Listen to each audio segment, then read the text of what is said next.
Yes, sir. Yes, Yeah, sir. buddy.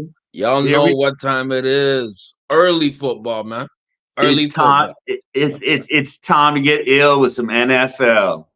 Yes, sir. Yes, sir. And you know what we have to do, brother. We have to talk about last week's football, man. Yeah. You know what I mean? And before we get into it, everybody, I want y'all to like the stream, share, subscribe. You know what I mean? I know a lot of y'all watch the replay and everything like that. I want you guys to show us some love as we show you some football love this morning on the 27th, man. It's gonna get spooky in a few days. Yeah, yeah, man. Halloween coming on, but yeah, no, you make a good point, man. Especially the folks on the replay, man. Like engage with us, right? We'll get back with y'all. I mean, let's keep the conversation going on all week long, right? And we can all make this one big organic experience. So, absolutely, we encourage everyone to engage, like, share, subscribe. Yes, sir. Yes, sir. And we gotta start off where we have to start off, man. We gotta start off in the AFC North, brother. And we have Mm, to say with low key the game of the week, man. You know what I mean? And I think it's not because of just the points, just what we were able to see between two guys battling in that 2018 draft class. Yes, you know what I'm talking about. The Baltimore Ravens yeah. versus the Whoa. Buccaneers. That Sunday night football game. Lots of points, lots of vibes. What a What did you think game. of that game? What a game, bro. Let's talk about Yeah. Um, it. Mhm. I mean, just off the top of my head, I think that outpaces the previous high score for the year, which was, I think, the Atlanta game versus the Bucks. Yes. I see a trend developing. Anyway, so yeah, no, this was insane, man. Like 900, almost 1,000 full on yards, Yes. reasonably even split between the two teams. But yeah, Mhm. 989 total yards of offense between rushing and passing.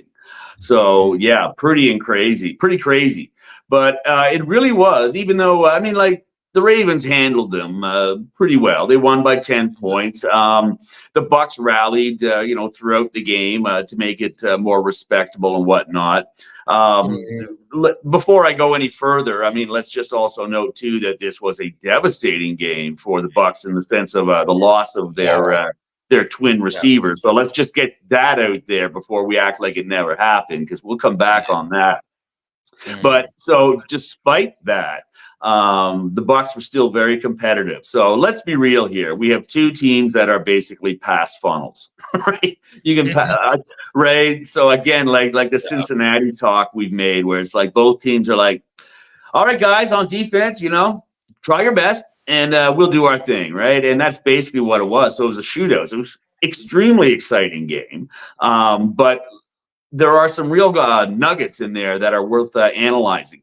The biggest takeaway, aside from the two big injuries, is just how remarkably efficient Lamar operated the Baltimore offense. Like that is the big takeaway for me, and how incredibly balanced they were. Baltimore had over 500 yards, 508 yards of total offense out of that 989 total yards in the game. So Mhm. 508 yards. How did it break down? Right, 264 pass, 244 run. Like that's incredible. Usually, when you get like a big game like that, 500 yards of offense, it's usually 350 passing, right? Like, or more. Not this game. Evenly split. Really quite beautiful. And they only had a time of possession of 25 minutes, less than 25 minutes, 24:55, right? Oh. So the Bucks had the ball 35 minutes in the game. Usually that's a recipe for Mhm. success. But another really telling stat too is in again with the efficiency, right? Baltimore was 3 for 8 on third down. Not really great, right? Bucks did Yeah. far better. They were 11 for 17 on 13 on third down. But let's look at that. You were on third down 17 times. It's not it's not Yeah. the it's not the flex you think it is, right? So Baltimore was only on third down 8 times. What does that mean? That means they were averaging over 5 yards a play minimum on first and second down most of the game. Wow. So yeah, that's a big stat right there. So yeah, my big takeaway from all this is that they're going in different directions, right? Baltimore's ascendant, right? Baltimore looks launched, right? They really do. They look like they're operating on all cylinders. They have to clamp down that defense in the second half of the season, but offensively, they look like they're a juggernaut. And Lamar is looking very Yeah. MVP-ish, but we'll get to that. But the Bucks are doing the opposite. The Bucks look like they're in a world of trouble. They're a Mm. pass funnel. They can't really stop the run that much. Their backfield, which was a three-headed monster 2 weeks ago, is now down to one. So if you're a Mm. Rashad owner, yay, right? Because not only is the receiving not only is the receiving core decimated and he catches passes out of the backfield, Bucky Yeah. Irvin has the toe injury. Geez, toe injury means it's always there, it's always nagging, and you don't know when he's going to start, when he's not. And then their third guy, I forget his name, like he's sort of in there. He'll back up if Bucky can't play. He'll back up I Rashad a think it's little Sean bit, but Tucker or something like that. He's number 4. He's almost yeah. a fullback, right? So Yeah, yeah, big guy. the Bucks season looks right now like it could unravel after a very promising start. But let's be real here. This is the AFC South, or the NFC South. This is the Yeah. way it goes every season. It's very rare that you have a team. It's kind of like the AFC South. It's very rare that you have a team that gets well into double digits. You know what I mean? 12, Yeah. 13, 14 wins. Doesn't happen. Usually the winner is usually 9-8 or 10-7, right? So we can't count the Mm. Bucks out. We can't count the Bucks out. And the Good one point. redeeming factor they have, also something we'll touch on later, but is that Cade Otton as a tight end is Yes, he was dominating. emerging as a very consistent and regular threat. So expect to see him help out, but you really cannot replace Evans and Godwin. My goodness. So, yeah. I'm telling you right now that the game was very entertaining. But let me tell you something that concerned me. Y'all know me, man. I'm a Ravens guy. Y'all know how I feel. But I'm gonna go the other end and I'm gonna do some analysis on the Bucks. Like you just said to finish that off, the Bucks looked very promising to start the season. They're putting up 30 points on the regular, man. They are shooting Mm, it out. But the worry, like we just talked about, Godwin out. Evans out for an extended period of time. yeah. You can, as great as Baker has been playing this season, you cannot go far without your two biggest and best weapons. Godwin was having a career year, and Godwin is going into a contract. So Yeah. Godwin was balling out of control. You lose your wide receiver 1A, 1B. Where are you going to go? But like you said, this is the NFC South. Weird things can happen. We were talking about the New Orleans Saints like they were going to a Super Bowl in their You own see, house. you see what Now I the mean? Saints look absolutely destroyed and horrible. We were You talking know? about Kirk Cousins being a flop and it's basically over. Kirk Cousins throws for 500 yards, and the Falcons are looking good, but you never know in this conference. What I do know though is the Ravens. This is the best their offense has looked in the past 4 or 5 years, and Oh, that's saying yeah. something because they had a number one seed in 2019, damn near number one seed last year. And the offense has improved because Mark Andrews is back in the game plan. Rashad Yeah. Bateman is in the game plan. Zay Flowers is a number one wide receiver in fantasy. And you are seeing everything from King Henry. But we're going to get on that later. Yeah, I was Any gonna last say. words before we talk about your guys? Yeah.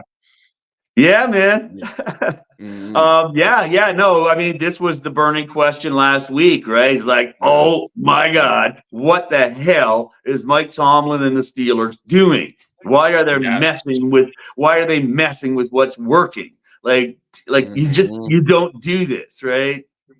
Well, but we suspected, and in fact, it was your theory, not last week, but the week before, that Yeah. Tomlin was seeing something, whatever it is. He He was saw it. seeing it in practice. and Okay. just sort of felt that they could make better use of the playbook with him at the helm. Now, he actually explained it a lot more last week. The Oh, press, I guess Christmas came early for the press. But he said actually exactly what we were saying sort of here, and we're not alone in it, right?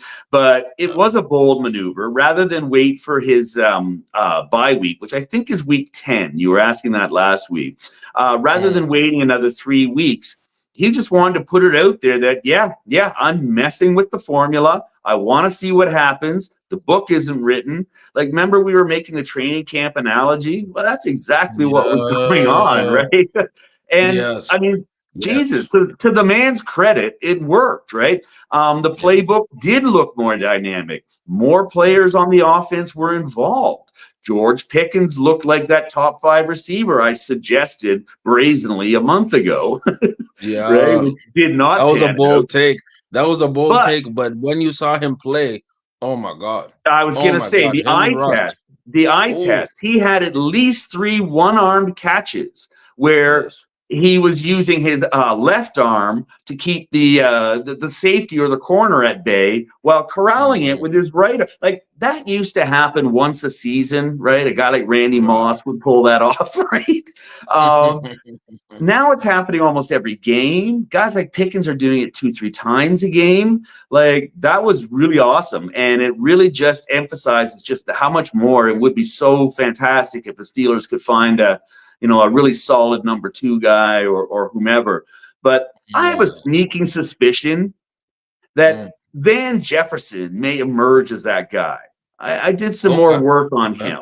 I think they can bring him into the fold with Calvin Austin III. Van Jefferson is actually another one of these legacy NFL players. His father was Sean Jefferson, a wide Okay. receiver for that '94 San Diego Chargers team that went to the Super Bowl.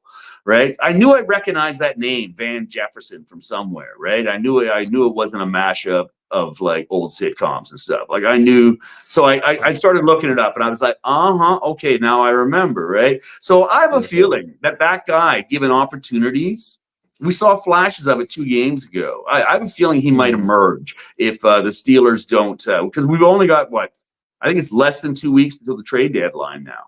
It's just Yeah, after the November. It's November 5th, so it's about a actually week. it's the same About a day as week. the election. Yeah. Oh, yeah, it is actually. Crazy. So, anyways, it's coming up mighty quick. So it's time Yeah. to either fish or cut bait, one of the two for the Steelers, right? So we'll see how it goes. But to the Steelers' credit, man, they are not like rushing out there to unload picks and money and on people just cause, right? They are determined to do it the Steelers' way. This is the Steelers' way. You're watching it Mm. visually unfold this season. Yeah, they're not going to be brash. They're going to get the right guy for the right situation for the right price. They're pretty stubborn like that. But anyways, so sorry, getting off topic. But anyways, yeah. So that Yeah. receiver room looked a lot better. The offense looked better. They came out with a big win. I think Russ was even QB1 for the week. So yay Mm. Steelers, yay change of plan, et cetera, et cetera. But the reassuring part of all this is that if Russ falters, we now have a You got a permission backup. structure to just put Justin back in because that's the way the Steelers are rolling this year, right? So, um, I'm actually thinking that they're not gonna go. Well, obviously, if Russ ever gets hurt, God forbid, then they'll go back. But they right, have such a dynamic offense right now. I saw something. Almost every drive was productive, and balls were going down the field. Russ was throwing that moon ball dog, and it yeah, was beautiful, man. and the Beautiful. running game came back as a Running, yes, result, it did. and we finally got the Najee Harris that Tomlin has been assuring us That's existed that's all that's this all I'm saying. time. Najee Like, looked like a Pro Bowler, man. I was like, damn, where the dude, fuck this come from? he was What's trucking people old school, man. Like, I mean, he's 240 pounds. Like, he's a load, but he needs three steps to get going. Mhm. And that's on the offensive line to do that. And the space that Russ gave enabled that to happen, which also brought Jalen Warren back into the game too, right? So it was just a more Yeah. dynamic offense. But all I'm saying is that the way Tomlin did that, it creates a permission structure to go back and forth between the quarterbacks, whoever's got the hot hand, without shaming the other quarterback, I think you right? know what we're going into. We're going to a league, or at least an era right now, where that you remember that thing where people used to say if you have two quarterbacks, you have no quarterbacks.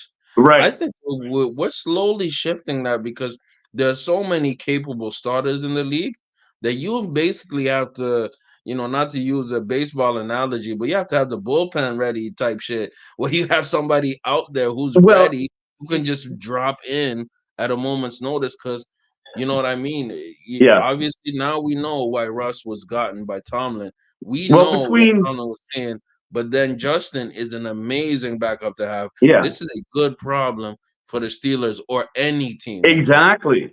This is what I'm saying. The Mhm. way Tomlin has handled it has made it into a plus, not a minus. And also, too, not that these are not. I mean, it's apples and oranges here. These are not the same situations. I don't mean to conflate the two, but look down in Carolina, who's starting this week, right? What's his name? Bryce, Bryce. yeah, Bryce Young is starting again because the rifle sort of like did his thing for a little bit, helped shake things up, but ultimately it was the same, right? Because Carolina's real problems are their offensive lines and lack of offensive defense. But line. nevertheless, right? They're just Yes. going to waffle back and forth until they find something that hits, right? And you're right, that is a little bit of an evolution.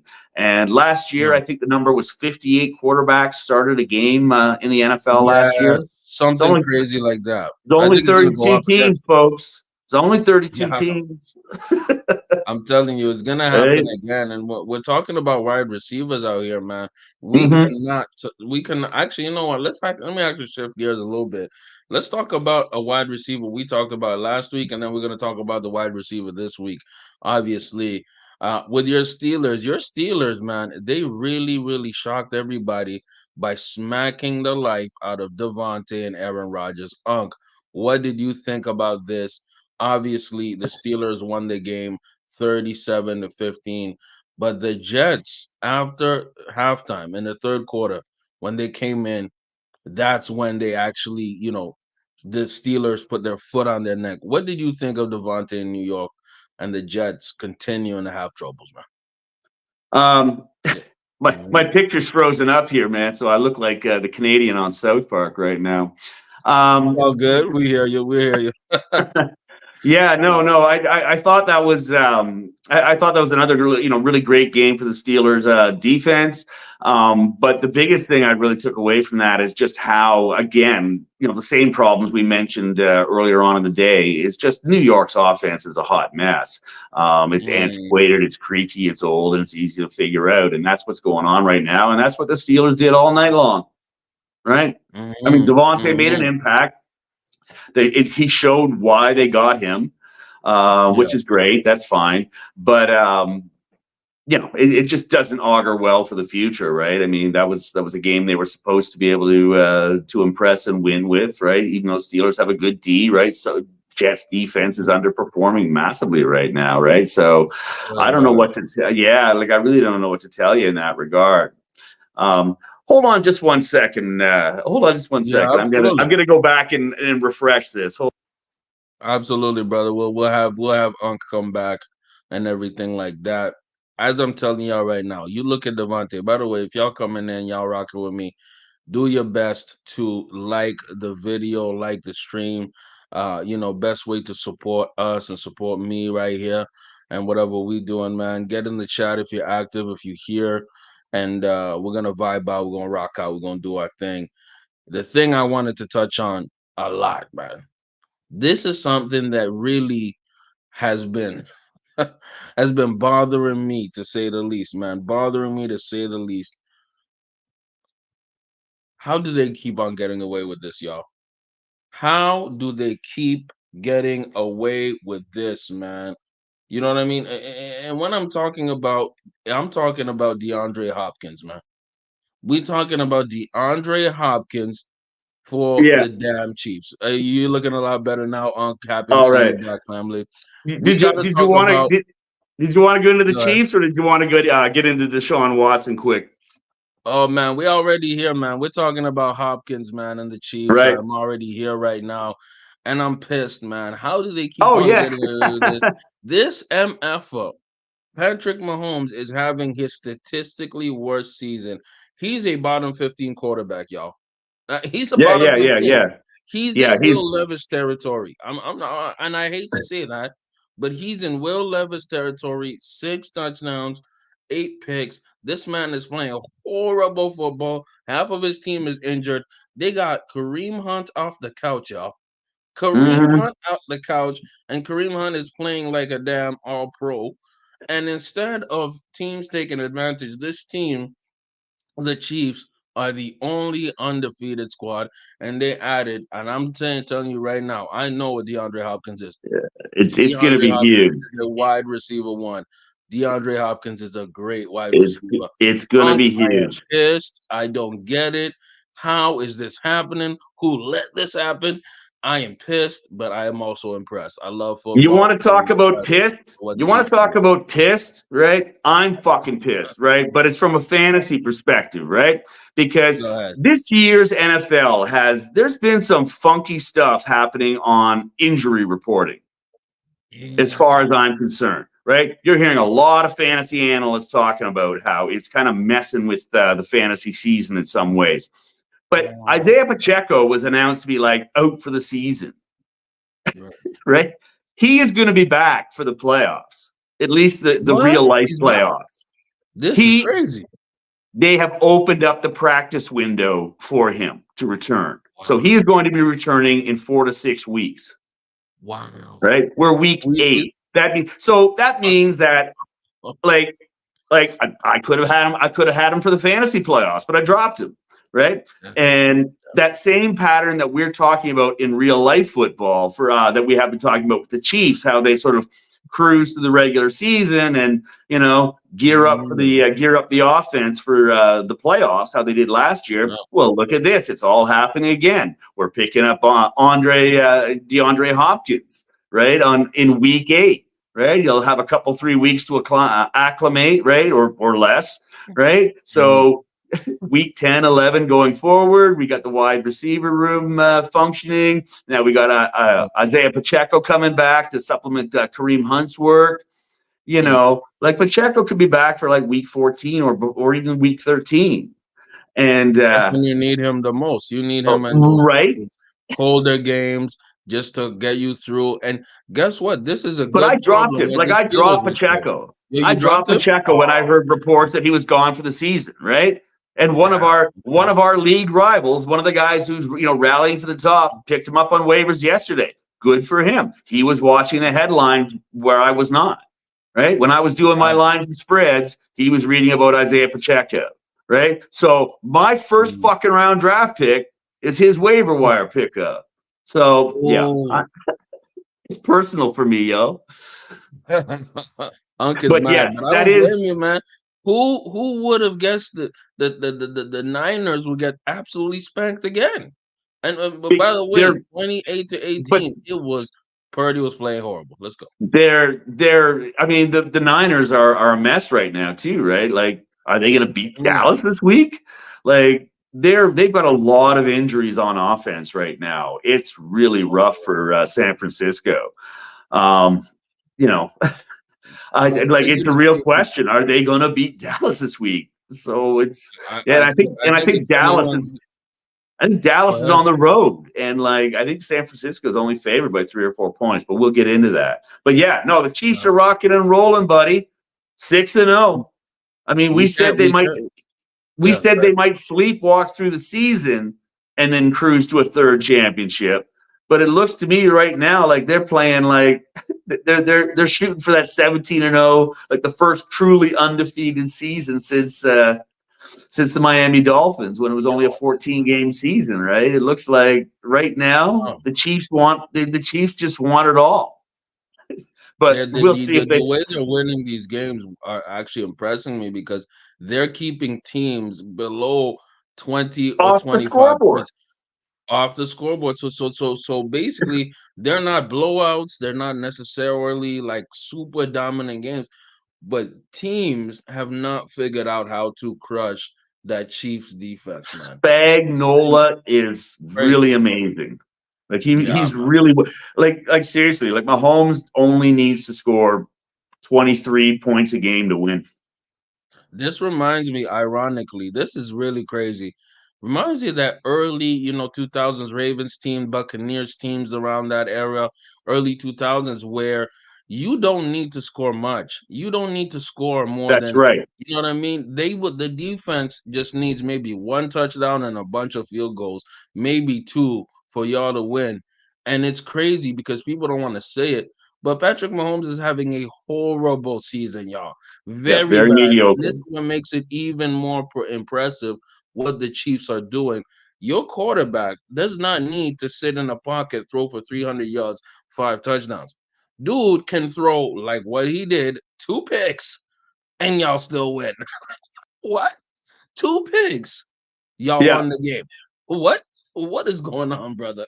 It is absolutely nuts. But I'm telling you, somebody who doesn't have to throw 2 picks, Mr. Deshaun Watson. And this is why I named this is why I named it. He can throw 2 picks. They're gonna lose. He can throw 5 touchdowns. They're still gonna lose. The Browns are absolute doo-doo cakes. This I named the title "The Best Injury in Sports." Unc, how they clapped. The Cleveland Deshaun fans is clapped. gone. Deshaun is gone. Talk to us, man. Well, yeah, man. Like the NFL gods decided that they'd had enough fun toying around with the Browns, and yeah, I mean, we were even joking a couple of weeks ago, like, joke, but it's not a joke. But does Deshaun want to get injured? Like, are the Browns leaving him out there hoping he gets injured? Because they can't just eat all that salary. But if at least he's sitting on the bench, they can like sell more tickets in the interim by winning games and all that type of thing, right? So they were up against it in the worst type of way. And so, yeah, the NFL gods, Gene Fonseca reached down from heaven with his voice and just said, like, that's it. You're out of here, kid. It's not your night. It's not your season. It's not your career anymore. It's Um, over. which is like fantastic, an SOS for Cleveland, right? Because they were just looking like just a bag of toys. It was terrible. But now they look visibly better immediately. Njoku was viable, 10 for 76 and a touchdown. Amari's Mm, gone. But again, for you mm, fantasy guys out there looking for some type of stopgap at wide receiver, Cedric Tillman now looks viable as a wide receiver in the Browns mm, offense. People are mm. talking about how Jameis Winston might be this year's Flacco. There are some similarities. They both throw enough picks, but they're both fearless. They want to just pitch it downfield. And let's be real, this is what the Browns need. The Browns need like some type of passing game to open up the running game. There has to be some type of threat downfield. And to this point, they have not received it because of Deshaun Watson's incredible confidence and self-esteem problems since he was exposed to be a very nasty man in his spare time.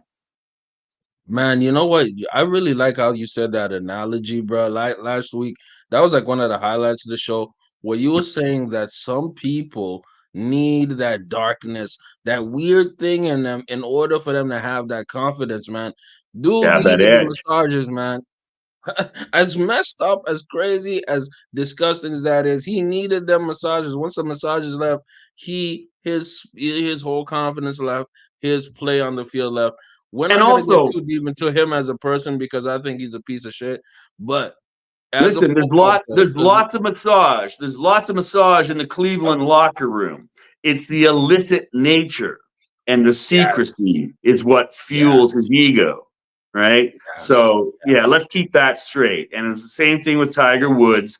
Like it was the illicit affairs while maintaining an image of a pristine apple pie all American lifestyle, right? That sure everybody was. loves and is cheering for. Meanwhile, at the same time, you're like, yeah, baby, I'm darker than that, right? It's kind of like, I'm not going to That extend it Jekyll to and like Hyde. some kind of Dark Knight scenario, but I'm not trying to make it more than it is. But I'm just telling you, Yeah, as a man, as a person who has competed, as a person who's met many different people, observed many different things, I have noticed that with some mm, people, like everybody has a jam, man. Everybody has no. something that animates them.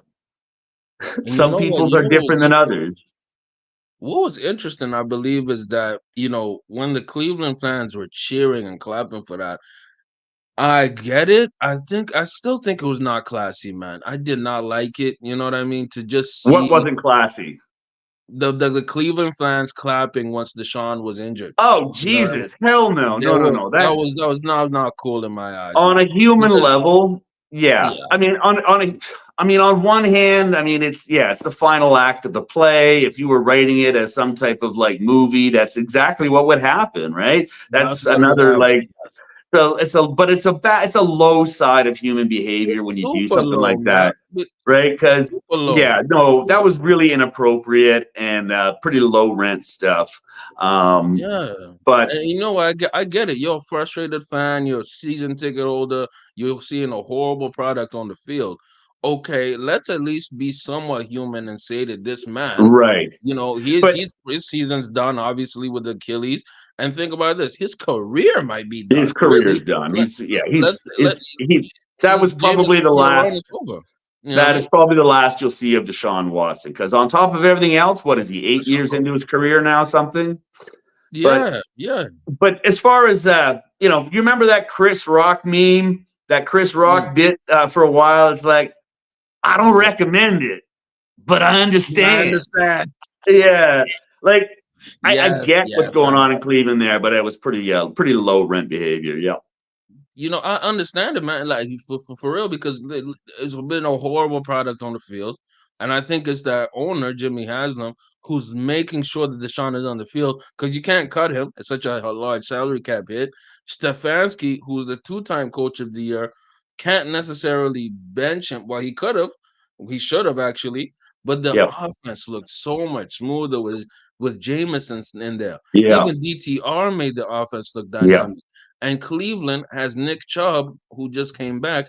Your offense is going to open up intensely. I'm not yeah. saying the Browns can make the playoffs, but I'm just saying No, the no. offense looks night and day without this Um, man in the center. It is what I've it is. often said that an NFL Mm, season is a tale of two seasons. I often say the that's same thing about running backs too, right? Like true. there's often a recession to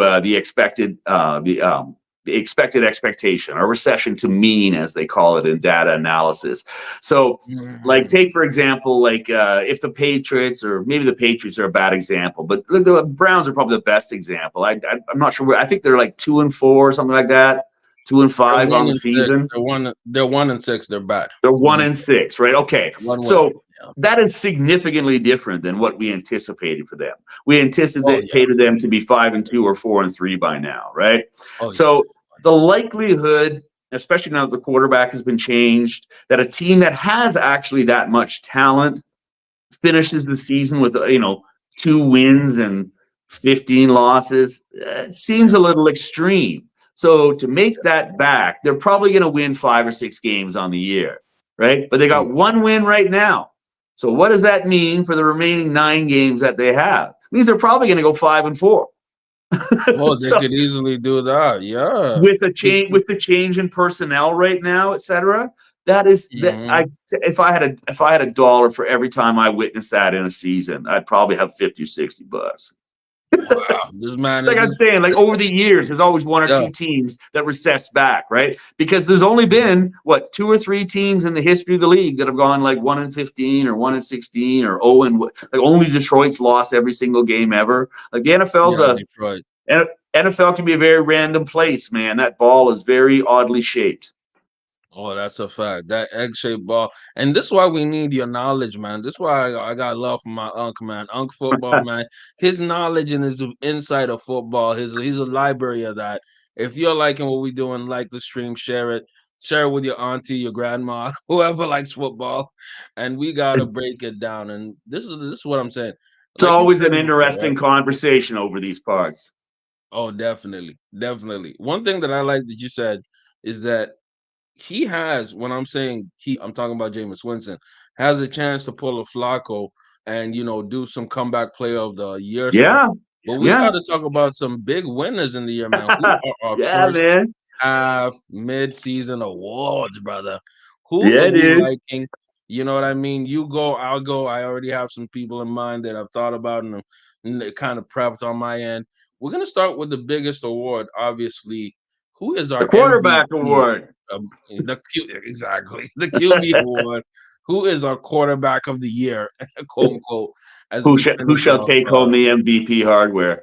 There you go. Yeah. Well, like I was implying earlier, right? Like I really Yeah, believe yeah. that Lamar looks like he's launching his way. Like I just do not see Oh a more yeah. valuable player in the league right now over just basic overall production and improvement. Right? The Mhm. guy's only got 2 picks on the year, I think, something like that. Oh, me Um, too. Yeah, me yeah, too. right. 13 passing touchdowns in 7 games, so that's basically 2 a game, and he's got another couple rushing, right? Putting up a good 250 to 300 yards passing most weeks, 225 to 275. Like the dude is Mhm. really and winning and leading his team to Winning. wins, right? So that's very impressive. But like Mm. with no hype, nothing like this. But the only other player I see again, because we're talking about the most valuable player to your team, Yes, and sir. like in a way, basically Lamar is doing what we thought Josh Allen might do and might still do, meaning that the challenge in front of him, if he was up to it, would make him necessarily an MVP.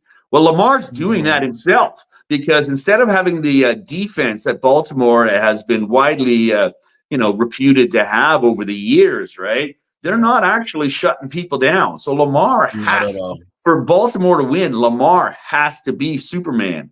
He's doing it right? And the only other player I see in that value set is actually the rookie, Jaden Daniels, is the only other guy I Oh. see uplifting his team. Now, Mariota got away with it after the injury last week, and I pray Mm. Jaden Daniels gets to come back sooner than later, but I think he's out again today.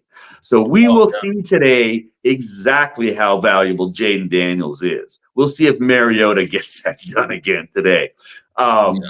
so yeah, Jaden Daniels remarkably. So obviously that answers who I think is getting the rookie of the year.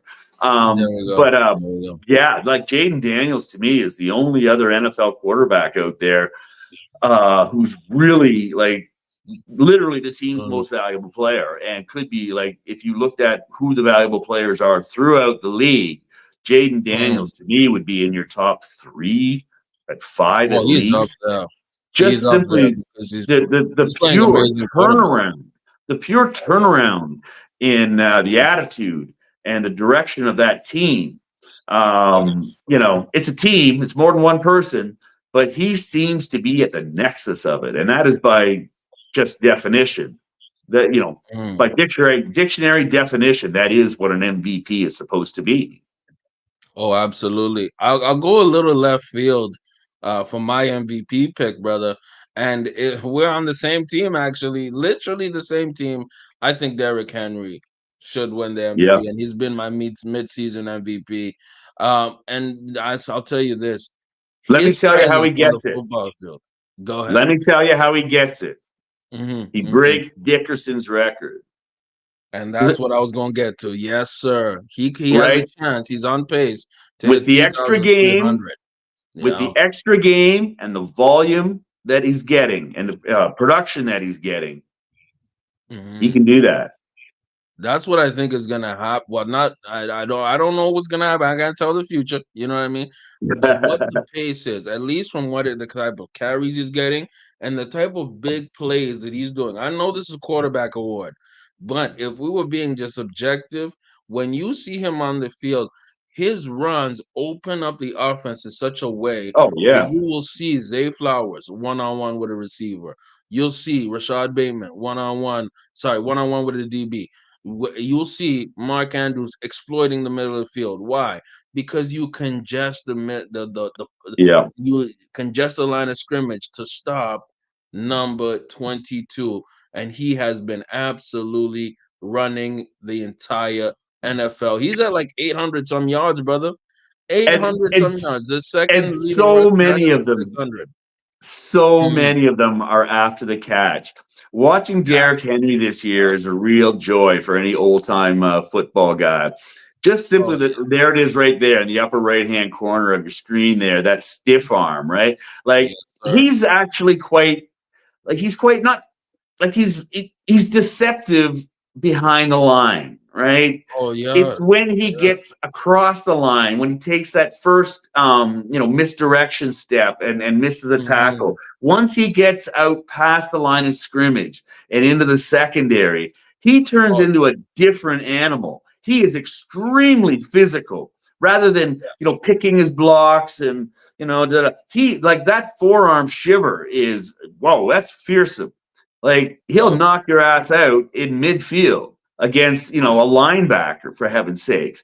And that's unusual. That is just simply next level running back skill. It's old school. It's hard to find in this league. Yeah, his abilities in the next stage of running in this once he gets into the secondary is second to none. He's a truck no Oh, one wants to get in front he's of. trucking people and he's fast, man. Deceptively fast. And if we're being objective, once the Ravens stopped BSing and started giving him the ball 20 plus times, Right, that's when the 25. winning streaks are 25. They raised up his carries. That's when Todd Monken, I was like, I'm proud of you. With Yeah. John Harbaugh together, they decided we're going to run our offense. It's running through low key Derrick Henry. I'm not taking anything away from Lamar because Lamar has to throw those passes.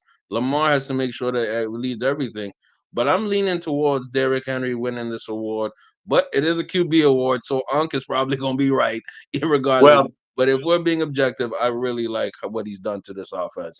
like I said, right, they will make an exception, especially for a running back, Oh yeah. because that's probably the second marquee position after the quarterback on the offense, right? As much as the Mm-hmm. wide receivers but would like to tell you otherwise, but Mm-hmm. we all know that pure football is running, right? So yeah, Oh, of course. if Yeah. Derrick Henry can overtake a freaking Mm. 40-plus-year-old record Oh, for because we've had a couple other 2,000-yard runners, right? Terrell Adrian Davis, Peterson. Jamal Yeah. Lewis, right? Mm-hmm. But to get to that next level, what's Dickerson Oh, again? Was it like 2150, twenty-one forty yeah. six? Like, Eat something crazy like that. I'll and search it, it and up that was in a while you keep 16 talking. that was in a 16 game season in like 1983 or 84. Yes, So sir.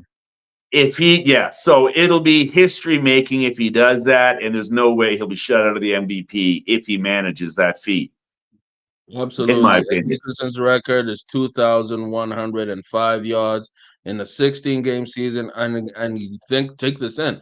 This was in 1984. This record has lasted 30 plus years, brother. Like well, maybe Yeah. close to 40 years if we're doing the math correctly. It's a 40-year record if Derrick Henry is able to sniff that or even hit it or pass it, it would be amazing. And by the way, it would be his second 2,000-yard season. How crazy is that? But we got Yep. to also talk about the defense. The defensive guys need some love too. Unc, who's your defensive player of the year? Who's somebody you say, wow, we have to circle that guy as an offense? You know what I mean? Well, yeah. Well, right now, of course, it's Max Crosby and T.J. Watt. They're sort of battling back and forth. Max Crosby leads in tackles at the position, defensive end, nose tackle, right? Not Okay. middle linebacker. But he's got 23 tackles, which is respectable for a nose tackle, but 6.5 sacks, which is impressive, but not the leader. I'm pretty sure that guy in New York, what's his name? Lawrence? Dexter Dexter Lawrence, Lawrence. sexy We need to Dexter. talk about we need to talk about how We how need, fate we need to talk about how fate has brought us this man who has yeah. 7 sacks. And is he a rookie or second year player? He's a This young guy's, player. I think he's in like third or fourth season. Okay, He right. was drafted in 2019. Yeah, So this guy on a terrible team, so obviously he's on the field all game, but this guy has a name that's a Mhm. mashup between Dexter Manley and Lawrence, right? From Lawrence Taylor. Lawrence Taylor, right? So I'm watching this guy carefully. So we got to watch him. And that guy's got 7 sacks, but I guess he doesn't have as many tackles and forced fumbles and all that stuff. But that guy's a comer. Mm. Watch out for that guy. But, anyways, the conversation right now is between TJ Watt and Max Crosby. TJ's got 19 tackles, 4.5 sacks, but 3 forced fumbles, Mm. right? So there might Mm. be a wider range of activities that pushes TJ over Max Crosby. But I have a feeling to this point, Max Crosby would be your defensive player Defensively. MVP. If Aiden Hutchinson hadn't got injured, I'm sure he'd Oh, be. Adrian. It wouldn't even be a question, Yeah. right? Miles Garrett's having another decent year, right? But that's just a ton of tackles. Yeah. So yeah, I don't really see anybody else out there that's in that conversation. I like that. I like that. I'm gonna go a little left field again, man. I like somebody that is going a little bit underrated because we don't see him a lot, you know what I mean? But he's somebody that is low-key leading this defense, and I'm talking about Xavier McKinney, man. Xavier McKinney is the safety for the Packers. He leads the league in interceptions with five, and every single quarterback is afraid to throw in his direction with Right. 22 tackles, five interceptions, leading the entire league, six pass defended on. He That's is. I'm saying this. If yeah. the Packers get in position, he is on pace to get 10 picks this year, man. Well, He I was was trying to getting an figure out. interception every game. He I is was trying to somebody to watch out for.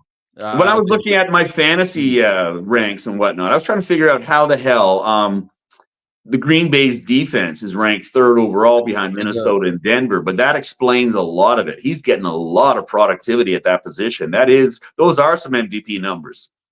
Oh yeah, absolutely. And think about it like this: in about 7 games, 5 picks. You think he doesn't have a few more left in him until the season goes?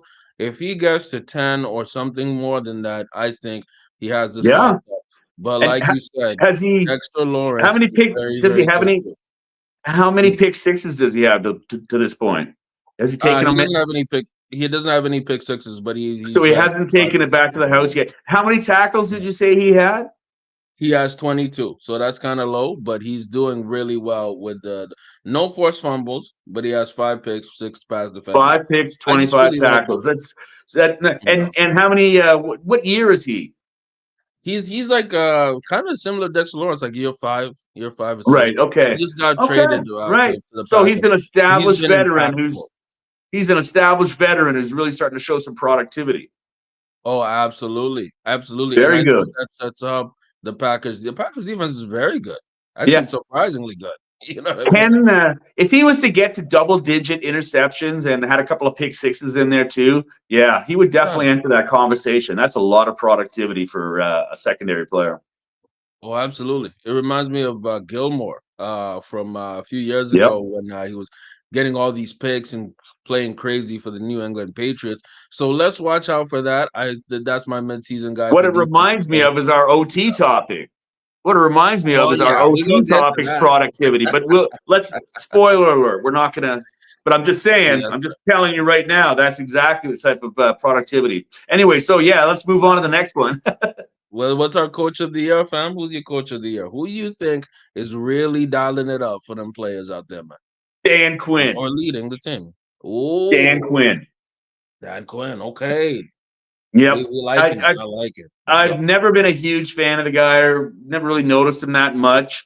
But Mhm. I have noticed what he's been doing in Atlanta, and he seems to be fixing some stuff.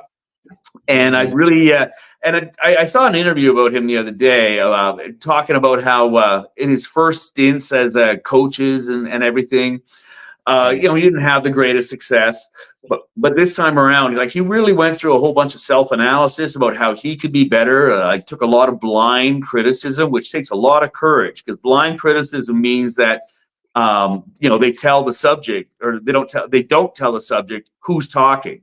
They say these Mm, people are on your team. You don't know who they are, but these are the unfiltered comments. And he had the mm. courage to take them and read them and digest them and process them. Probably went to a therapist with them, but Wow. he came out the other end, and it's bearing results. That team looks tightly organized, and or yeah, for the Commanders, like he looks just tightly organized. The team is ascendant. They've made a Oh radical yeah. departure from the malaise that had dogged them through the Snyder years. So yeah, I misspoke earlier. This is the Commanders' head coach right now, and he's just doing miracle stuff.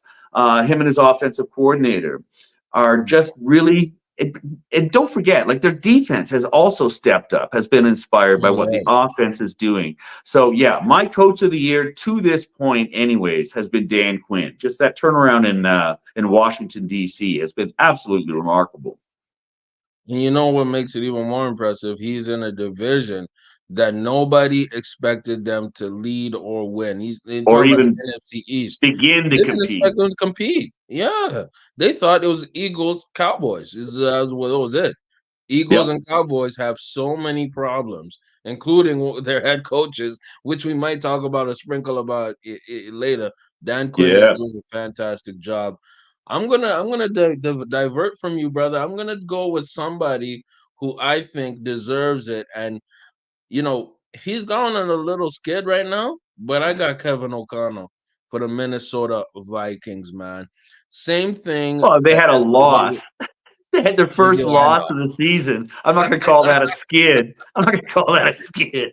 Yeah, it's like a little scary. But It's it's more like a crazy. If it fart. wasn't for that face mask, who knows? They could have won that game too. But the Well, Minnesota, the mm, point is though, we expected Minnesota to be 3-3 at best at this point. So yeah, yeah, yeah, you're right, man. Kevin O'Connell has done a great job. You've heard me he's speak done his an amazing praises on job. several occasions, right? Yeah, man. We've talked about. If you watch our podcast or pregame show, you know how we feel about I've Kevin called him a O'Connell. What he's quarterback. done. I've called Mhm. him a quarterback whisperer on a few different occasions. But I'm sorry, I Good. finished what All you were good. saying All though. I good. jumped all over your suggestion here. It's all good, brother. The fact remains, Kevin is dialing it up, man. That Minnesota team, like we said, there's teams we expect to be good. We expect, what I mean, the Steelers to be good, the Ravens to be competitive, the Chiefs to be great. We expect, the Cowboys to be in the mix. We expect, obviously, now the Detroit Lions to be in the mix. But who the hell expected an Well, undefeated Minnesota Vikings team? we Nobody, not expect even Vikings teams fans. we expect teams with Sam Darnold as their starting quarterback to Yeah. be mediocre. We expect teams that lose their number one starting free agent quarterback, Yeah. Kirk, Drafted guy like young. Kirk Cousins, who's known for 300-yard games and the like, as well as a bunch of picks. But nevertheless, he's considered his reputation is certainly that of a franchise leader on a team, Yeah. a seasoned Mhm. veteran quarterback, and you're going to take him out of the picture and put in Sam Darnold. So yeah, Yeah. 3-3 was being generous at this point. Expecting them to be 3-3 was being generous.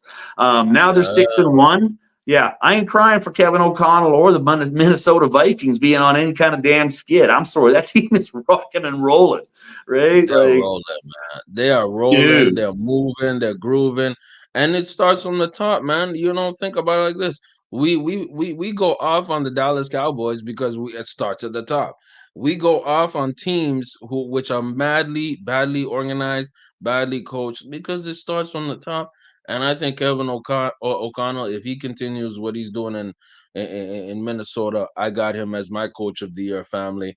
And I think you already broke down and said who your rookie of the year, Jaden Oh Daniels. yeah. And I I don't think think this might be our only agreement, brother. Anyways, I go don't off, think brother. there's anybody else in the conversation at this point. I mean, there was a month ago, but at this point, Mhm. like, come on, man. Just to make things a little more fun, I think, okay, I'm going to say this, maybe be a little devil's advocate in this. If this nail painting fruitcake continues to do what he's doing with the Chicago Bears, because we got to give it up to him. He's played Yeah, really good we as of have to be recent. fair. We have to be fair. If he continues doing what he's doing, he's gonna be in that conversation Yeah, with Jaden. But I Jaden, so far, first half of the season, he's I ran the per floor. I purposely left Caleb out of it, just because he Fair, has fair, fair. not quite ascended to that level of consistency yet. But he is on an upward trajectory, and I'm going to talk about him in my starts and sits. Absolutely, and that's what I like to see. I like to see that we're giving these young guys some grace, some understanding. Because let me be real with you, I'm not a fan of Caleb, but I am not blind. I see what he's doing. You know what Yep. I mean in That terms of last game was very yeah, impressive. Now yes, sir. he had a couple of softer teams, and the schedule's finna stiffen up quite a bit. But he's Mhm. shown all the signs of progress that you're looking for in any quarterback adjusting to a new team, let alone a rookie. So yeah, Well, he's a definitely, it's candidate. gonna be a He's fun definitely watch. a legit candidate. My thing is, it would have been fun to watch him versus Jaden today because they're playing the Bears and Yeah. the Bears and the Commanders are playing. So that leads us to talk about lines and spreads. I think, unfortunately, we got Mariota versus Caleb. We could have had our rookie conversation decided today, but that's Much not the much case. shall be revealed in Yes, that sir. Chicago DC game. Yes, sir. So let's get your point of view, Unc. What are your lines and spreads? How are you looking at it in terms of our betters, people who are going to be putting a little bit of money on, a little bit of money, a little bit of guap on the place? Well, one challenging game is like the Titans and Lions. Anytime you've got a double-digit spread, it's a bit of a sign for concern because that's above average. It's once you start getting into over 50 points on the over/under and Yeah. above 10 points as a point spread, it gets a little risky, right? Like that team has to be really dominant. And the Lions certainly look like that team right now. They're favored by 11 and a half. They're at home, and the over-under is 45. And they're going up against the Titans, who are anemic on offense, but they do have some kind of defense, which suggests that, the Lions aren't going to score, 40-plus points, which means that the Titans, for them to go over 45 points, means the Titans have to be able to rustle up at least a couple of touchdowns. Mm, Can they do that? I'm not sure. At the end of the day, though, because of the Titans' anemic offense, I'm going to take the under on this because, I mean, the score okay. might be like 30-14 or something like that, which is 44 points, right? But Mm, the Lions are 5-1 against the spread, so I'm fearless about the mm, 11 and a half. And the Titans are 1-5 against the spread. So where ordinarily I might take the mm, Titans just to be contrarian because I think that the spread is too large. With that type of efficiency against the spread, I'm all in on the Lions and the under. nice, nice. I like that. I like that. What are some other games that you like or you think what should we watch out for? Titans versus Lions. Like I generally agree with you. I think it is going to be a blowout, but I don't think the Titans even have the capacity. They just lost DeAndre Hopkins, who's their new wide receiver one. Yep, Like what? They're going to be. Calvin You know what I Ridley. mean? Time for And Calvin Calvin Ridley Ridley to has had a step up to horrible all his season. to all his promise, right? Right. Calvin Ridley, Mr. Banquet or nothing. You're either like eating all day long, like you at Golden Corral, or you Yeah. homeless. It's one of the two, right? Straight up. Um, It's sink or swim. yeah. So, but actually, Calvin Ridley should be targeted for that reason. D Hop's out Okay. of town, so I mean, he's the only game in town left, really, for whoever's throwing That's a that good ball. point. Yeah. Could be a. But I wouldn't pick him up in fantasy. I'm sorry. I'm like I've yeah, seen no, I've been he's burned. so bad, bro. I've been burned too many times by Calvin Ridley. It's too sink or swim. I'm used to wide receivers alternating, right? Like Yeah, of one, like course. basically like a really like a B plus to B minus, like wide receiver in fantasy, a good wide receiver two in fantasy, a consistent receiver two, like somebody like T Higgins, right?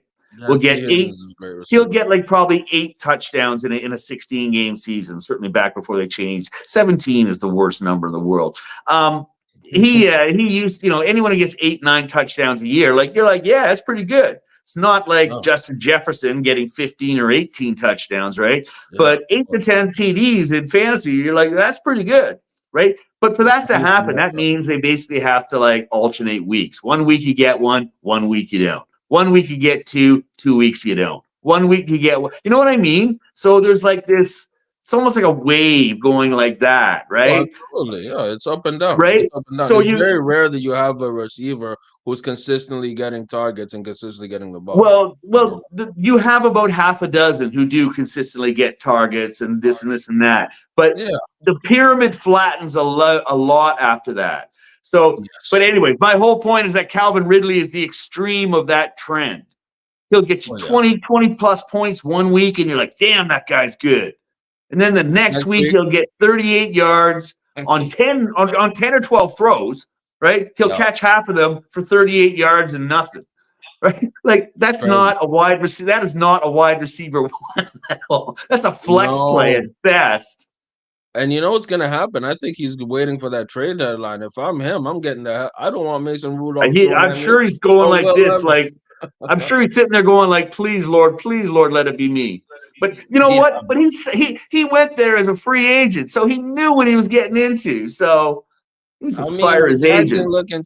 the Jags ain't looking too pretty either. I don't think he's really missing out much. It's like No, both no, bottom to exactly, bottom right? teams. Like he Who went from knew? one trash team to another trash team like Devontae Adams. Who knew Calvin Ridley? Who knew Calvin Ridley would look fondly back at his days in what was it, Atlanta? Right? I'm like Atlanta before he The started last, cheating the and last time he gambling. was Like any, what?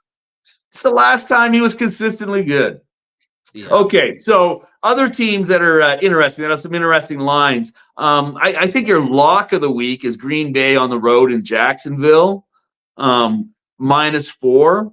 Like just speaking Mhm. about Jacksonville, I'm sure, like even at home, Jacksonville, if they recover a little bit, manage to score 28 or 31 points, I'm pretty sure Green Bay is threatening 40 points today. So Oh, definitely take the over. And -4 seems like a simple task for Green Bay today. mhm. The other Got one that's tricky, the other one that's tricky is mhm. Arizona at Miami. Whoa, So it's right? back. So it's Well, back. Miami, of course, has been pathetic over the last few weeks. They're 1-5 against the spread. But who's coming back this week? Tua Tagovailoa, Yes. right? And so, any and all success they've had, Miami as a franchise over the last couple of years, and especially this season, has been made dramatically clear, is with Tua. Well, he's coming back. So that means Tyreek is now. And Tyreek, Jalen Waddle, the running backs, like they're all in play again this week. And my guess is that they want to prove the haters. They want to a lot of Tua guys, a lot of Tua people saying like it's outrageous. He should be required to retire and all these different types of things. So I'm sure Tua is looking at his haters, going like, we'll finna see, What's right? up? What's up? So I imagine, and Tyreek is chomping at the bit to get to get targets again, all that type of thing. I have a feeling we're going to get a big score. I think that AZ can compete. Mhm. I think AZ can compete. Neither team's defense is really spectacular, so nevertheless, despite this, like AZ is 4-3 against the spread, so I'm actually going to go against on the road. I'm going to take them as a road dog against Miami. Okay. Yeah. Point spread I'm showing from Vegas Insiders 4 points.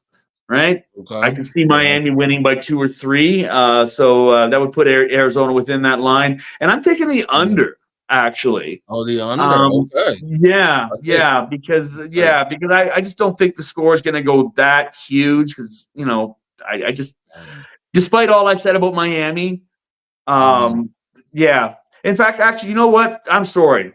That looks like a typo, a misprint, or whatever. Actually, take the over on that. Take Yeah, over that's what I was gonna 46. say. I was like, I'm Yeah, feeling because over on my this. whole What's narrative going on how I think that game is going to go doesn't add up. I must have been thinking one way at first and then had a different thought later because I changed it. I think I'm pretty sure it was going with Miami at first, and I Yeah. didn't think Arizona would score that much. But I'm like, then I looked at them against the spread, and I'm like, no, it doesn't add up. So take the Mhm. over and Arizona to cover as a road dog. Nice, nice, nice. I like that. I like that. I like that. You've got a Uh, couple in there you're curious you want to hear about. You want to hear about some of these other games me, that look good out there today. What's curious with yeah. you? But for me, What? I want to know about this Chiefs Raiders one, and there's a specific reason why. The last Okay. team that beat the Chiefs, I'm not, and it's not even a joke. December last year was the Yeah. Raiders, bro. You know what? I Okay. think since it's divisional, and I think there might be something going on there. It's saying they're giving the Chiefs 8.5. You know what I Eight mean? and a And they're half. giving over. They're giving 8.5 to the Chiefs, and they got it over 42. I think I'm telling you right now, I would not They're be playing. surprised. Are This they? is gonna sound a hot take. I They're would not playing be in surprised. KC. I believe they're playing in KC. Let me get Okay. back to you on that. But Okay. what I do know though for sure is if there's any team that knows another team really well, is the team that last beat them. They're playing in Las Vegas, actually, not in KC. So they're a road favorite. Are you Which sure is about that? I think I. yeah, yeah. There's at least what it's saying here is they're playing in Vegas, not Casey at Las Vegas. You're right. You're right. Okay, so they're playing in yeah. Las Vegas, so they're on the road, and the point Mhm. spread's 8.5. It's 8.5, and the over under is 42 points. I'm really thinking about taking the Raiders because I'm like, hey, weirder things have happened. If there's Yeah, one I team would. that's beat, I would take yeah, the Raiders in that. then Their thank quarterback you. Let plays me know for what you think. their quarterback plays for crap, but Yeah, they have been getting the ball to Bowers. Madison can run a little bit, but the only thing about that whole reasoning is just the defense, man. That defense that's what I really was is thinking something happened. else, man. Yeah, Spags, yeah, you're going because who do you have? Who do you have? Aiden O'Connell is I going to be think they tossing got balls Aiden up. O'Connell, and he's the last quarterback who beat Mahomes, man. So I'm like, what? If So Max Crosby has a strange. game, who know? I So know, but strange. Okay. that's what I'm saying. So right. So and like I personally, like I'm sitting Madison, even though Madison is sort of taking over the backfield. I'm kind of sitting Madison this week because I just, he's Trust. going. The Chiefs, like nobody allows fewer fantasy points to or yards, obviously yards and touchdowns to running backs than Spagnola's Chiefs. Man, like Wow. it's barren country. So yeah, I heard an interesting phrase this week in Mm. fantasy analysis, and that's empty volume. Empty volume. Go ahead. I Yeah. hadn't heard that phrase before, but that actually describes what I think is going to go on with Alexander Madison today. I think he'll probably get 22, 23 touches for Oh, like, 74 yards maybe, but no touchdowns or anything like that. wow. And so, yeah, I'm a little bit leery about that. Of course, now that I've put that marker out there, he'll run for 250 and 4 touchdowns. But anyways, up until this point, the Chiefs have been on lockdown mode on defense. It's just so difficult to score against them. So for Mm, Vegas to mm. exceed the league scoring average, which is like 20 plus points, I don't see it. So you're talking about a score of like 14, maybe 17 points. And the Low way scoring. that right? And the way that the Chiefs have been playing, you can pencil them in for 22, 23 points. What are we at? 40? So Yeah, we're yeah. about 40. Yeah. So the So over under is take 42. Oakland, take Yeah. Oakland for the points, take them to cover at home. And Hmm. I would take the under. Yeah. I'm thinking about doing that, brother. And the last one we're gonna talk about, which I think is gonna be low key interesting. I think is the Bills Seahawks, brother. The Yeah. Seahawks emerging, the Bills obviously more than emerging, they lead their division. Both teams actually lead their divisions Yeah. respectively. We got the And Bills minus 3, over under is 45. I'm gonna see where this game is being played. What do you think, bro? it's a rare matchup. I'm pretty sure the Bills are on the road in Oh, Seattle, but double check that. they are actually on the road. This is in Seattle's playground, bro. It's in the West Coast, brother. West Yeah. Coast. So very Mhm. rare do you see Buffalo travel to the West Coast to Seattle. Yeah, I can't remember the never. last time that matchup occurred. And Yeah. Buffalo is a road favorite They're favored. Yeah, they're favored by by 3 points. Yeah, they're three, road favorite. by I know. three What? still, by three Big still, difference. right? Yeah, by 3. Yeah, that's the line right now from Yeah. Vegas Insider, and the over under is 45, at least from what I Now see. Seattle's defense has faced challenges recently, and Metcalf is out, Yeah, right? yes, yes. Metcalf. So yeah, we'll discuss the fantasy implications about that a little bit later. But so that tells me that it's going to be a run heavy game for Seattle. A lot of Kenny Mm, Walker. yes, And sir. yeah. And of course, the Bills are still testing out their new wide receiver room. So they're going to launch it a little bit. So that's kind of like a clash of game plans. Yes, sir. Now, the Bills, of course, can counter with James Cook. He does quite fine on the ground. So, but at this point, we're talking, it sounds like a ground and pound game. Well, these games usually go like 24-20 or something like that, for one team or the other. So that's part of why I also benched Geno this week, took him out of the mix because I don't think Oh, he's going to launch a whole bunch of yards. Yeah, he's okay. done Bold fairly well move. in fantasy, but he's cooling off a little bit. And Metcalf with the broken tibia.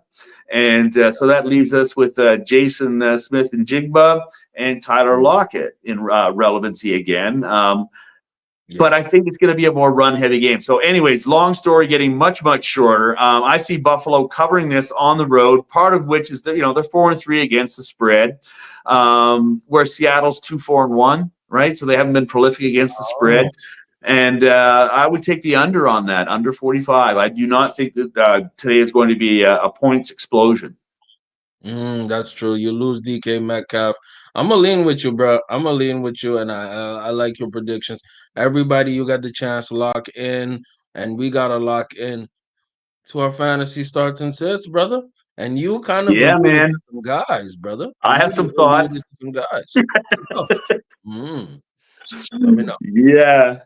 Well, you heard my earlier rant about Pacheco, but just another reminder to people, right?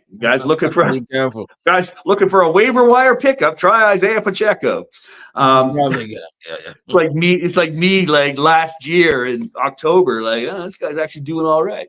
But anyways, yeah. So I'm ticked about that, but also obviously DeAndre Hopkins is now trade for the guy. He's definitely a target, right? Let's see now. So, but going through fantasy quickly because I know we're starting to run into overtime, literally at this point. Yes. QB, my notes are LOL. Both Bo Nix and Caleb are viable this week. Bo Oh, Nix.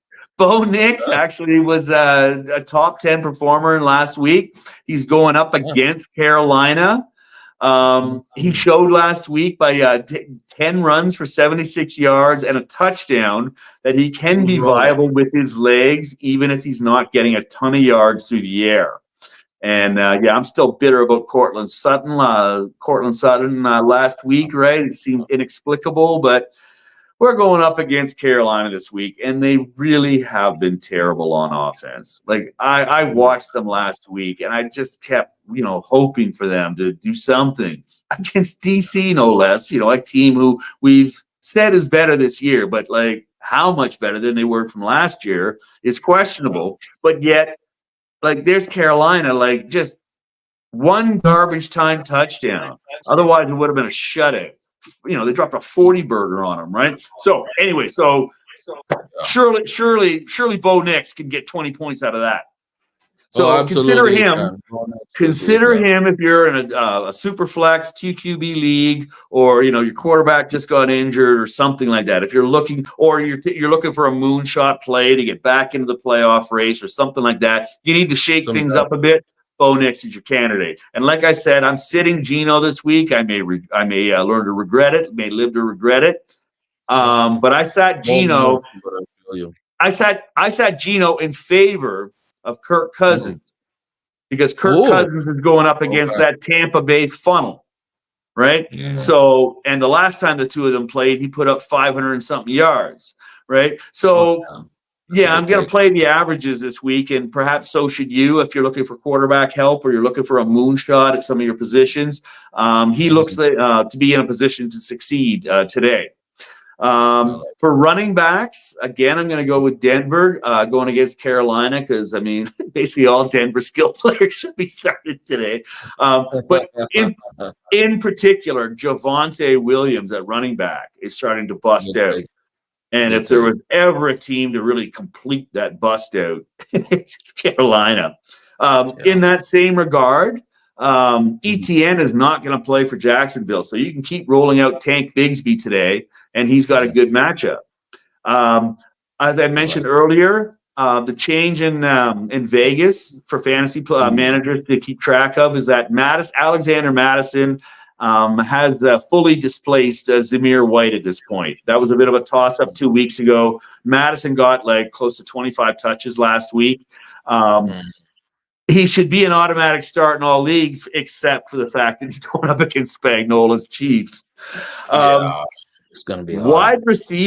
wide receiver is a freaking unholy mess right now, man. Let's Mm. listen to this list of Talk to me. guys who are doubtful or will not be playing today because of injuries, right? Never mind Mm. Nico Collins. We know about Nico Collins, but Brandon Ayuk, DK Metcalf, Uh, Jennings is out in San Francisco. uh. Let's see. Alan Lazard is doubtful in New York. Shaheed is out for the season. Williams Oh yeah, he's In done. Detroit is suspended because of PEDs. Right? Oh, Like, whoa, that's a lot of wide receiver one sitting on the sideline this week, right? that's So a fact. you're looking for guys who might make up on that. Tyler Lockett is a guy who's available on your waiver wire who will Yeah. probably, is a veteran receiver with all kinds of fantasy relevance throughout the years. He's faded a bit in recent years just as he's aged out and been supplanted by who? DK DK Metcalf. Metcalf, who is injured and not starting this one. So Tyler Lockett Good looks like start. reliable help at wide receiver. Dobbs, okay, Mm, Romeo Dobbs in Green Bay, or any of Keep your him Green up. Bay receivers, any of your Green Bay Yes. receivers. They're probably all viable this week because they're going up against Jacksonville, which gives up the fourth most points according to Yahoo metrics against the position wide receiver. Mm, Keon Coleman is another likely guy who is starting to show a little rookie relevance and whatnot. Had a TD yeah. last week that was turned back because 1 millimeter of his shoe was. These guys got to That get was white shoes. BS. These guys got to get I white hated it. shoes. You gotta Um, stop with the what? Yeah, yeah, you're right.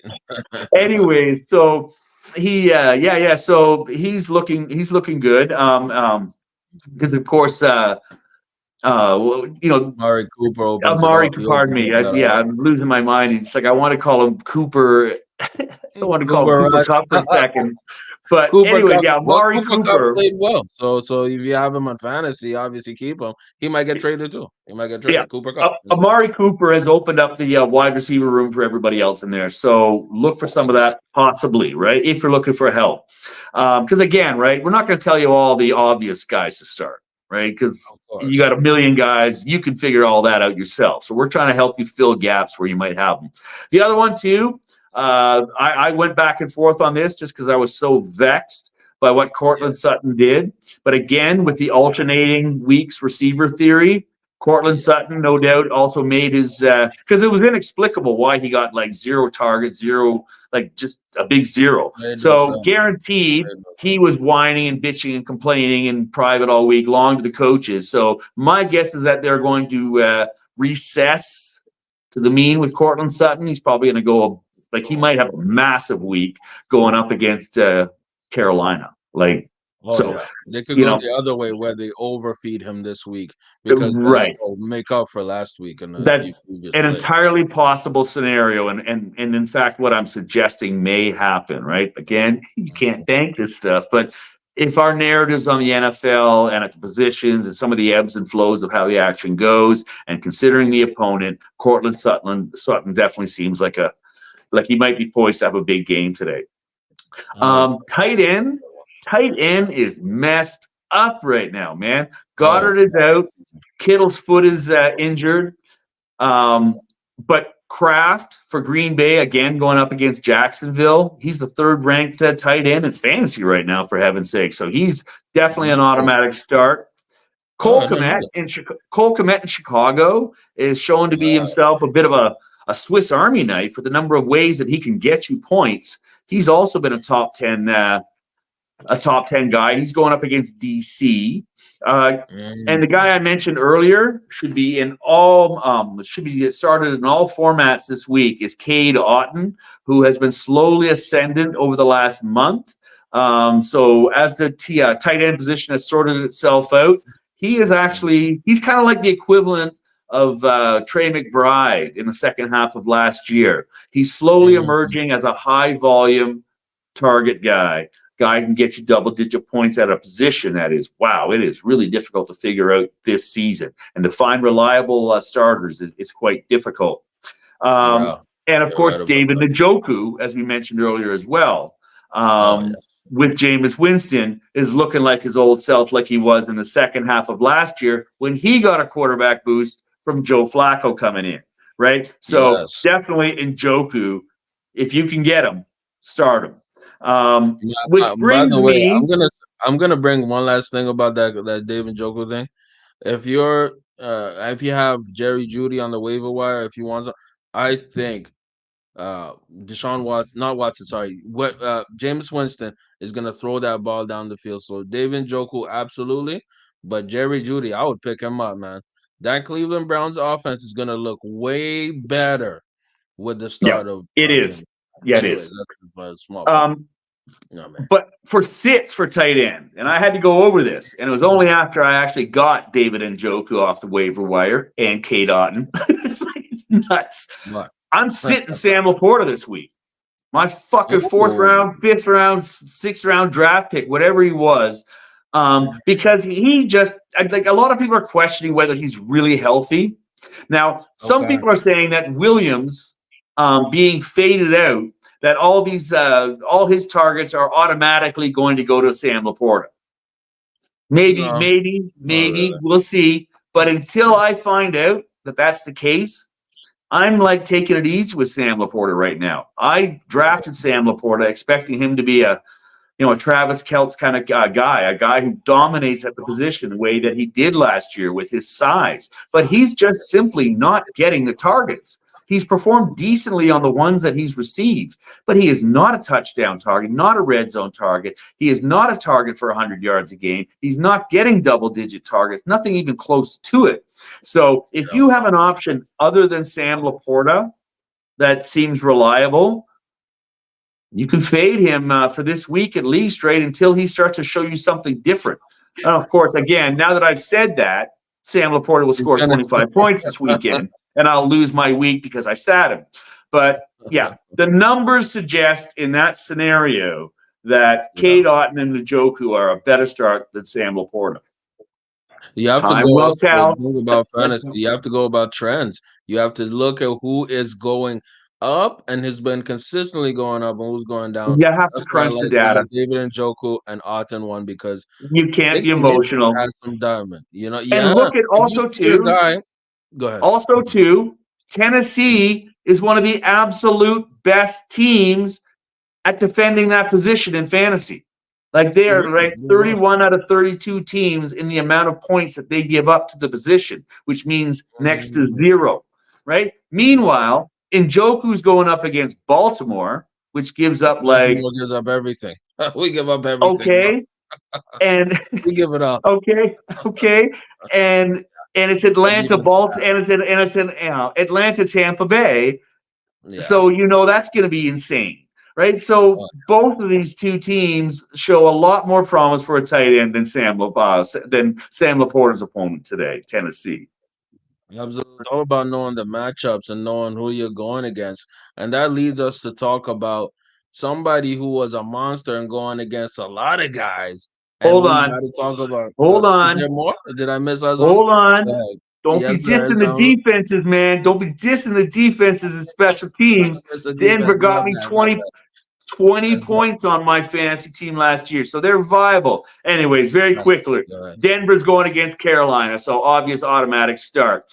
Green Bay going against Jacksonville. Probably again, another automatic start. Pittsburgh against the Giants, right? Chargers also look good. Sit Baltimore, Arizona, Cincinnati, Tennessee. Yeah, let's move on to Ronnie Lott. I like it. I like it, man. I wanted to surprise them, Anki. You Oh, already dude, told them I wanted to surprise them. dude, But dude, I'm all so good. sorry. All good, I'm brother. so sorry about that. I misspoke, man. I'm It's like all George. good. I'm It's like all good. George Pickens. Hey, George Pickens, you're not misspeaking like him. Well, we would not have a successful That was podcast. so We funny. have a That was successful so podcast. funny. Such a knucklehead, man. Oh yeah, it's Man, Russ. why would he expose that, man? He Because he's exposed it to the stupid. opponents. Like what? Oh He's my he's god. just he's just one of these guys, man. He's just one of these guys that when you identify him, you never include him in your conspiracy. No, no. You have a secret? Don't tell that guy. You have Don't something tell in George private? Pickens. Do not tell Pickens. But if you need a great defense, you go with this guy Ronnie Lott. And you know what? When we talked about the Lawrence Taylor segment, right, a few weeks Yeah, ago, right? And then from you mentioned, Ronnie Lott, and for me, like I always heard about him, but I didn't really know him. You know what I mean? So then I just searched him up after the podcast we did a few weeks yeah, ago. I'm like, this dude is a savage. I'm like, yep. wow. And he from the safety position, dude was trucking guys violently. He was getting picks, so he had some ball skills too. I was very, very impressed with what I saw about him. So I wanted you to expand and tell the Oh fan yeah. base, tell the people a little bit Well, about Ronnie Lott. You know what I Well, mean? again, we're talking about a guy from a previous era. An era that like if he played like that now, he'd lose his whole paycheck. Like he was an intensely rugged player. And also too, like we talked last week, we referenced last week the idea of people who are almost pathologically, almost psychotically driven to win and to compete. And we talked about guys like Tom Brady, Peyton Manning, like guys who like they'll do anything to win. This is another one of these kind of guys.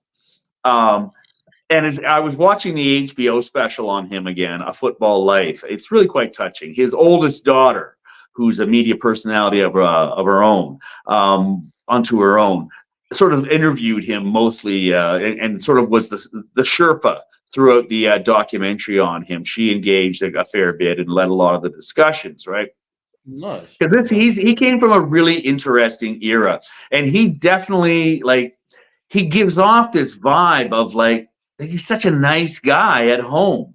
And they really made a point of saying that like the kids didn't even watch tape of him playing football until they were like 10, 11, 12 years old, right? Because it's shocking, right? This is your dad, right?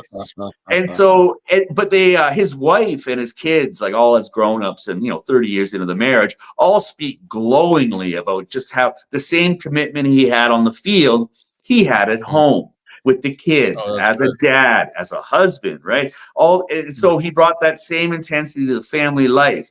But the only other analogy I can think of where like the dad is so strikingly different psychologically, like at home and versus the violence in his daily job is like a mobster or a gangster. That you see these characters in the movies, right, where they're just like doing these Yeah. brutal things, but when they come home, they're like this doting husband and father and stuff like that. So that same sort of like psychological disconnect, like I'm Yeah. pretty sure exists with guys like Ronnie Lott, because what they do at work is not safe for home. Yeah. So he brought that type of intense winner type of attitude to the game. And like he came from a very stable house. Like his dad was like a Navy officer, right, in charge of recruitment. His mom was probably a teacher or something like that. So he came from square middle class background, right? But yet he had the intensity of a thug gangster, right? But anyway, so like that's sort of the backdrop on the type of character you're dealing with Ronnie Lott. So I'll give you the basic essentials on the guy. 6 foot, 200 pounds, played cornerback for USC in the late 70s. At a time when Marcus Allen was there, Charles White. They shared a national championship one year, I think, with Alabama. They had a split championship one year. But he also played with Jeff Fisher, right? Famous coach, Jeff Fisher. Okay, I didn't know Yeah. that. Yeah. So he goes back a fair bit, right? He was famous for the for the quote, "Losing is hateful." Like this is how driven a guy like Ronnie Lott was.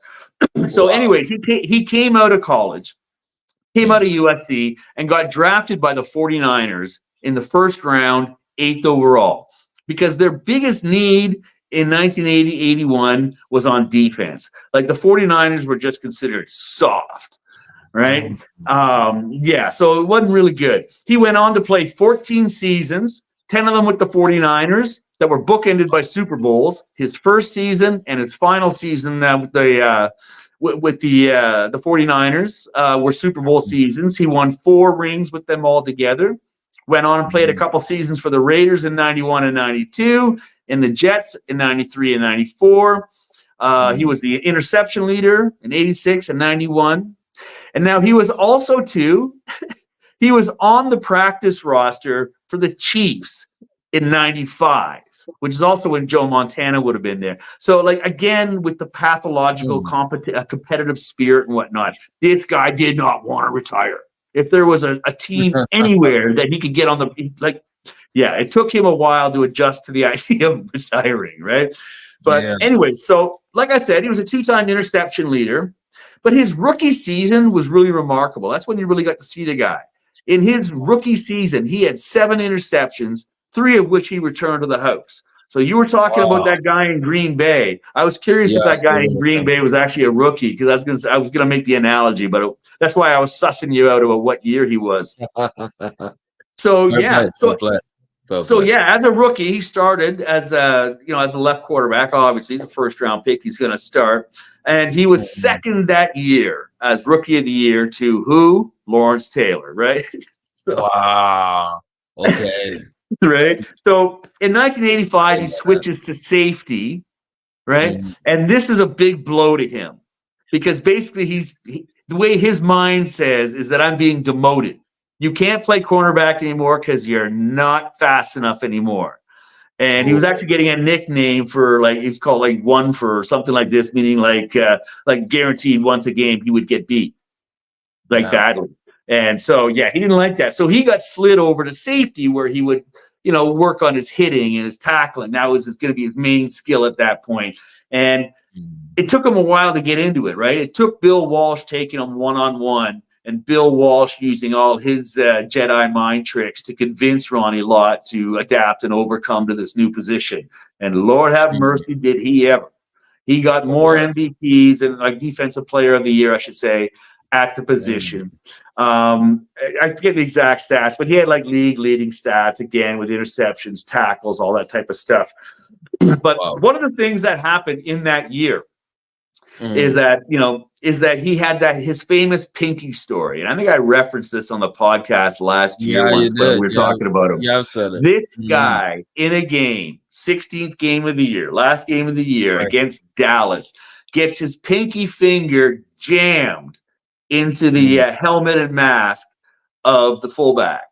And Wow. it's like the Japanese bamboo torture where it's like it slid right underneath the nail, right? Oh.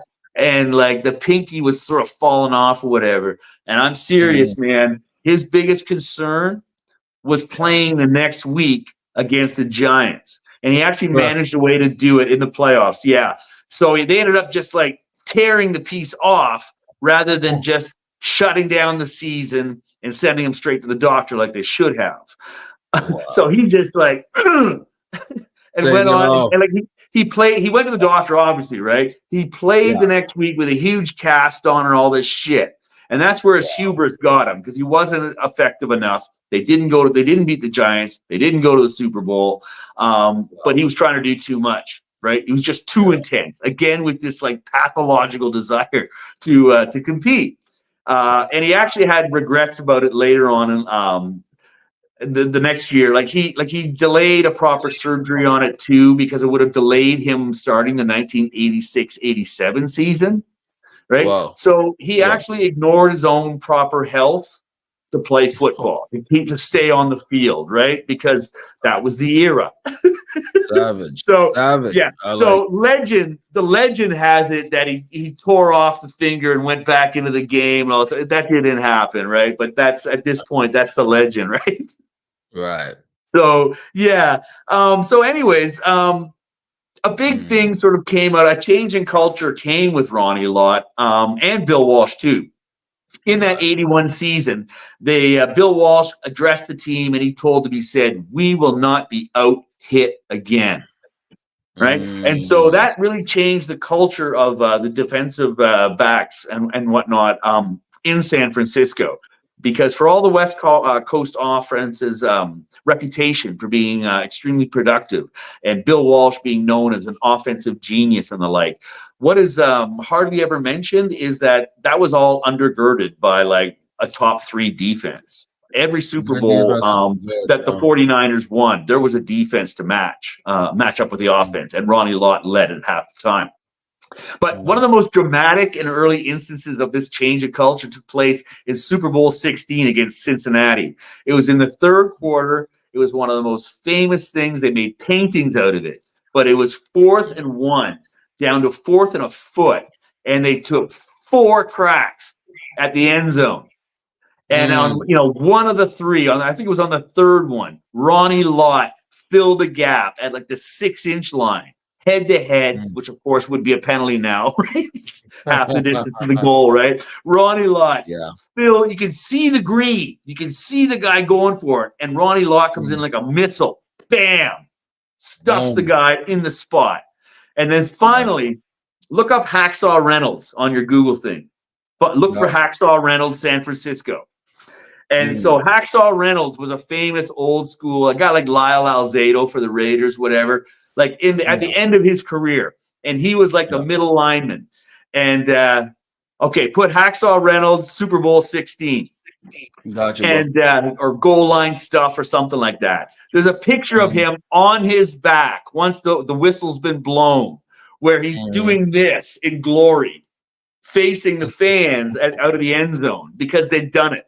They'd stopped them Wow. 4 times in a row with a 240-pound fullback coming in, and they Wow. stuffed him. And that was the game. And they only won that game 26-21. Like it was a close game or something like that. Oh. Yeah, like Okay. Montana threw for well less than 200 yards. It wasn't spectacular at all. That game was won on defense, and Ronnie Lott was there, right? So, Nice. Nice. yeah, yeah. So that's the type of team, the type of defense that Ronnie Lott led. Tough, rugged. Mm. They would not be out hit by anyone, and it was done with a change of culture. Yes. Because Ronnie Lott brought a nasty attitude. Like I said, that pathological desire to compete is just Mm. amazing. The HBO special is really worth watching for anybody. Probably mostly because of the professionalism that his daughter brings to it. She really brought a whole new You light did a to good job. yeah, Yeah. the HBO special. Okay. It's called A Football Life, Ronnie Lott. And one of the great Wow. quotes that came out of it, Mm. Eddie DeBartolo said that Ronnie Lott was famous for saying, "You got to you got to bring ass if you want to get ass." And it sounds almost like weirdly sexual, right? Whatever. But Yeah, it's kind of like okay. what he's talking about is an attitude, Yeah.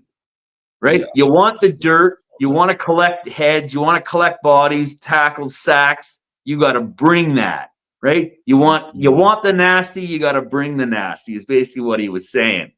Right. And he did a lot of this, like he did like a lot of players did back then. Like he expanded his training. He was one of the first Mm. guys to ever do that. Because you know how a lot of guys cross train now with different skills. Of course. Ronnie Lott hired a martial arts expert Mm. to teach him that the handwork.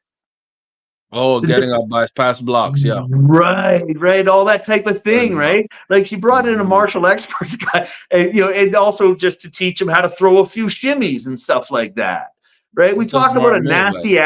Yeah. attitude. Talk about a nasty attitude. Early on in his career in 1981, he was going up against Atlanta, and there was a wide receiver that blocked him and gave him 10 stitches, right? It was like game 3 of his rookie year. Yeah, he got really upset with that. And so Okay. they get an I get that interception of too. Atlanta when they're playing them at the end of the season. They get an interception on Atlanta, and it wasn't Mm. like Lott that got it. So Lott is blocking. Well, the play is going away from him. He's now 2 or 3 yards behind, and he sees out of the corner of his eye, and you can see it on the film in the HBO special where his head swivels. Remember, he's three, Mm. 4 yards behind the play, which is now going downfield.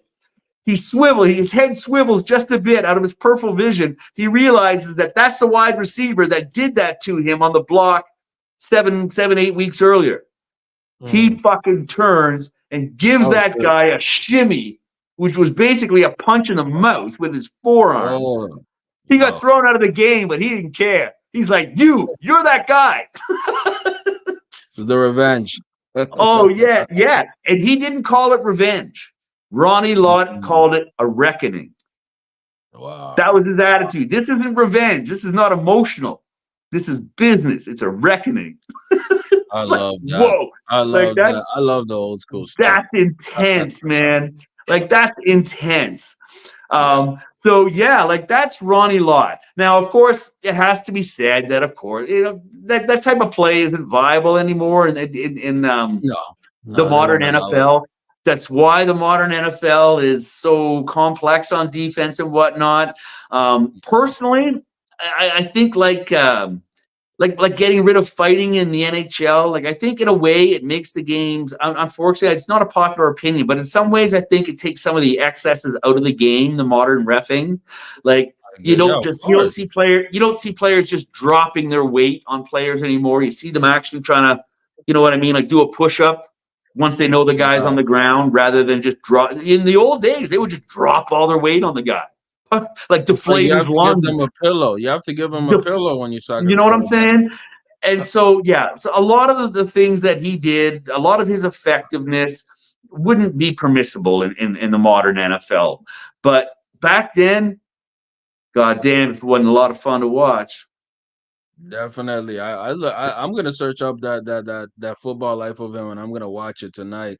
It's And a good definitely, 50 I minutes like to that old watch. school. I Yeah, love that man. old school vibe and that energy. You know what I mean? Because definitely the safety position is something that we don't talk about a lot, but there's some great ones. And you know what? If y'all keep on watching us, we might expand on some, maybe some Steeler ones, maybe some Ravens ones. You know We what I need to mean? do Troy Polamalu, buddy. Yes, Troy sir. Yes, Polamalu is sir. my favorite safety of all time. Oh, he's amazing to watch. But yet, guess what? I gotta go. I'm really overtime on this one, man. You're I literally appreciate everybody overtime. who tuned in. Literally OT with Unc and nephew, man. All Appreciate right. y'all for tuning in. It's been a great one. Let's watch some games. Salute and One peace. love, and we'll see y'all next week, man. Yes, sir. And